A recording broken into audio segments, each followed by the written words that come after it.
കായംകുളത്തെ നിർധനയായ lottery കച്ചവടക്കാരിയെ കബളിപ്പിച്ച് പണം തട്ടിയ കേസിലെ പ്രതിപിടിയിൽ കൊല്ലം കരവാളൂർ സ്വദേശിയായ ഷാജാണ് അറസ്റ്റിലായത്. മുൻപും ഇയാൾ സമാനമായ തട്ടിപ്പുകൾ നടത്തിയിട്ടുണ്ടെന്ന് പോലീസ് പറയുന്നു.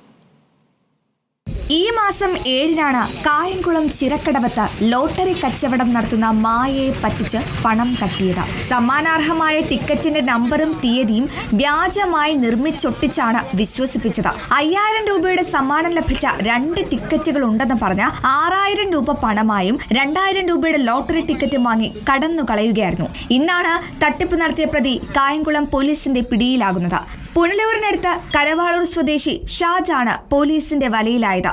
ഇപ്പോൾ കൊല്ലം നഗരത്തിനോട് ചേർന്നുള്ള ചന്ദനത്തോപ്പിൽ താമസിക്കുന്ന ഷാജ് ലോട്ടറി കച്ചവടക്കാരെ കബളിപ്പിച്ചതിന് മുൻപ് പലതവണ പിടിയിലായിട്ടുണ്ട്. തട്ടിപ്പിനിരയായ മായയുടെ സങ്കടം കണ്ടറിഞ്ഞ് നിരവധി പേർ ചേർന്ന് നഷ്ടപ്പെട്ട തുക മടക്കി നൽകിയിരുന്നു. News desk reporter.